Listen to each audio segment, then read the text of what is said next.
Salam sejahtera bagi kita semua. Assalamualaikum warahmatullahi wabarakatuh. Perkenalkan, nama saya Eva Sabrina, NIM 19023 1100134 dari Program Studi Ekonomi Pembangunan kelas C Fakultas Ekonomi dan Bisnis. Di sini saya akan menjelaskan tentang pemikiran Max Weber dalam perspektif Philosophy of Economic Capitalist System dikaitkan dengan pandangan Alkitab. Kegiatan ekonomi sebenarnya sudah ada sejak Tuhan menciptakan bumi dan mengamanahkan manusia untuk memelihara dan mengusahakan bumi. Jika dilihat dari akar katanya, ekonomi intinya adalah mengenai membuat keputusan. Keputusan yang dibuat untuk mengalokasikan sumber daya yang ada untuk menghasilkan sesuatu. Kejatuhan manusia ke dalam dosa menyebabkan kegiatan ekonomi dilakukan dengan cara tidak baik, ditandai dengan keserakahan manusia dalam menguasai bumi. Salah satu tokoh ekonomi yang bernama Maximilian Karl Emil Weber yang lahir pada tanggal 21 April 1864 dan wafat pada 14 Juni 1950, ialah seorang ahli ekonomi politik dan sosiolog dari Jerman yang dianggap sebagai salah satu pendiri ilmu sosiologi dan administrasi negara modern yang mempunyai ideologi semangat kapitalis untuk menghasilkan pendapatan dan khususnya untuk mencari uang sebagai tujuan utama. Menurut Max Weber, perekonomian harus disertai dengan ilmu agama. Hanya saja, pada pandangan Max Weber ini masih menganut ajaran kapitalisme untuk mencari keuntungan berlebih. Selanjutnya kita dapat melihat kapitalisme dan kekristenan. Yang pertama, saat ini berkembang dua sistem perekonomian di dunia, yaitu sosialisme dan kapitalisme. Yang kedua, fokus Kristus adalah menjadikan semua umat manusia menjadi kaya rohani. Orang miskin menjadi semakin miskin jika miskin rohani. Orang miskin menjadi kaya ketika kaya secara rohani. Orang kaya tidak akan semakin kaya jika miskin secara rohani. Bahkan ia akan disebut sebagai orang yang tetap miskin.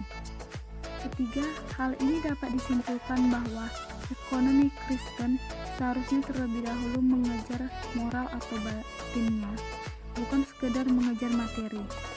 Ekonomi Kristen seharusnya terlebih dahulu fokus membangun kesejahteraan jiwa, di samping tetap membangun kesejahteraan pembangunan bangsa dan negara.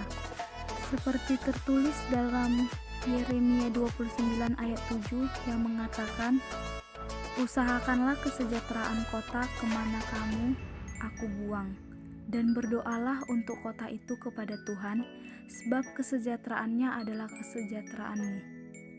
Selanjutnya, hukum Taurat berisi 10 hukum yang bertujuan menciptakan kondisi yang mengarah pada perdamaian, harmoni, dan kekayaan. 10 perintah Taurat ini dapat ditafsirkan sebagai pondasi dari pasar bebas. Ke-10 hukum Taurat memberikan pondasi agama, hukum, dan ekonomi terhadap pasar bebas atau kapitalisme. Kapitalisme yang diajarkan oleh ke-10 hukum Taurat bukanlah kapital yang manusia memakan manusia, melainkan kapital yang membebaskan ketimpangan kesejahteraan. Contohnya, pada masa tertentu, adalah membebaskan perbudakan yang lama pada masa itu. Inti hukum Taurat adalah mengasihi Tuhan dengan segenap hati dan mengasihi sesama manusia seperti dirinya sendiri. Menurut saya ada 3 ciri-ciri yang dapat membantu kita memahami konteks berkembangnya paham kapitalis, yaitu 1. Kelas. Kelas dalam pengertian positif kurang lebih mempunyai 2 fase dasar antropologi. Kelas di internal keluarga. Pada dasarnya, kelas hakikat mulanya diciptakan sebagai tatanan yang mendorong anggota keluarga melakukan fungsi pekerjaan rumah sesuai dengan tanggung jawabnya. Selanjutnya, kelas di masyarakat. Untuk mengatur agar tidak terjadi kekacauan tanggung jawab di antara para keluarga, secara produktivitas, ekonomi pada mulanya difokuskan kepada pertanian dan peternakan yang dilakukan agar kebutuhan primer, khususnya sandang pangan, agar tetap dapat terjaga. Kedua, industrialisasi. Hal yang mengubah sejarah peradaban manusia di dunia adalah revolusi industri yang menghasilkan industrialisasi secara masif atau besar-besaran. Secara positif, masyarakat Eropa melakukan penemuan dalam hal teknologi yang mendorong mereka memodernisasi cara berproduksi. Dan terakhir yaitu perubahan sosial. Industrialisasi akhirnya menumbuhkan kesadaran untuk mengembangkan aturan baru dalam mengorganisir struktur fungsi sosial kemasyarakatan, atau tuan tanah, budak menjadi majikan, dan buruh. Sistem ekonomi kapitalisme memiliki prinsip yaitu 1.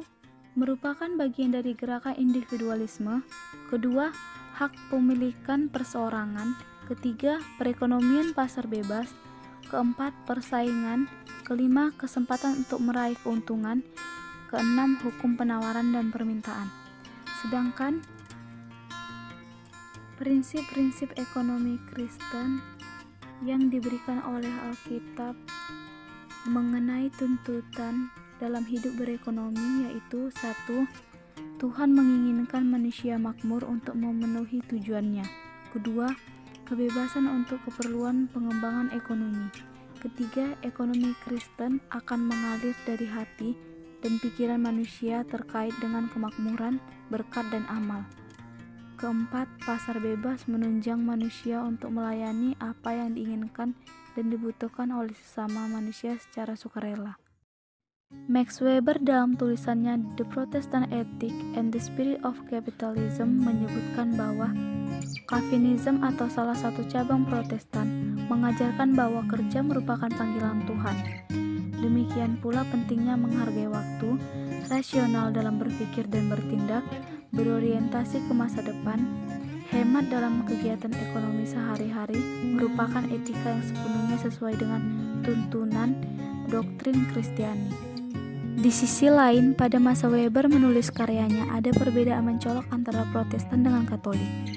Menurut Weber, konsep bekerja sebagai panggilan Tuhan baru timbul sewaktu terselenggaranya reformasi gereja. Konsep ini tidak ditemui ataupun tidak ada padanannya di dalam Katolik. Hal ini mendorong penitikberatan Protestan yang jauh berbeda dari ideal Katolik tentang pengasingan di biara yang menolak pengejaran soal-soal duniawi dan sementara saja sifatnya. Selanjutnya, kapitalisme Protestan didasari dengan semangat khas oleh suatu kombinasi unik antara ketaatan kepada usaha memperoleh kekayaan dengan melakukan kegiatan ekonomi yang halal, sehingga berusaha menghindari pemanfaatan penghasilan ini untuk kenikmatan pribadi semata-mata. Hal ini berakar dalam suatu kepercayaan atas penyelesaian secara efisien dari suatu tugas karya yang telah dipilih sendiri sebagai suatu kewajiban dan kebajikan. Sementara sistem ekonomi Kristen tidak dapat disamakan dengan sistem ekonomi kapitalisme. Ada beberapa hal yang perlu diperhatikan. Yang pertama, kekristenan tidak mengajarkan suatu sistem perekonomian yang detail seperti yang ada di sistem ekonomi sebelumnya. Kedua, kekristenan hanya mengajarkan nilai-nilai moral dalam berekonomi, karena sekali lagi kekristenan bukanlah suatu sistem ekonomi. Ketiga, kekristenan merupakan suatu bentuk ekonomi yang voluntary oriented, bukan profit oriented ataupun man oriented. Keempat, sistem ekonomi Kristen bisa jadi berada di atas kedua sistem ekonomi sebelumnya, karena prinsip-prinsip ekonomi Kristen bisa jadi ada dalam prinsip sistem ekonomi kapitalisme maupun sosialis. Terakhir yaitu kesimpulan. Prinsip ekonomi harus ditundukkan di bawah kebenaran firman Tuhan, karena seluruh basis ekonomi sebenarnya bergerak di dalam dunia milik Tuhan yang harus dipertanggungjawabkan kepada Tuhan. Prinsip ekonomi harus berada di bawah etika firman. Tidak ada dualisme antara bidang ekonomi dan pengenalan firman, antara etika Kristen dan etika ekonomi. Tuhan mengkehendaki manusia terlebih dahulu menaati kehendaknya di samping memperkaya kebutuhan, karena Dia sendirilah yang akan memberikan kebutuhan itu. Definisi orang kaya yang terpenting adalah orang yang kaya rohani, bukan sekedar kaya materi. Alkitab mengatakan bahwa manusia bebas dalam mengakses segala kebutuhan karena kebutuhan adalah Allah. Demikianlah penjelasan yang dapat saya berikan. Apabila ada kesalahan atau kekeliruan, saya mohon maaf yang sebesar-besarnya, dan saya ucapkan terima kasih kepada kalian yang sudah meluangkan waktunya untuk melihat video saya ini sebagai pemenuhan tugas ujian tengah semester dalam mata kuliah Ekonomi dan Islam. Saya ucapkan terima kasih.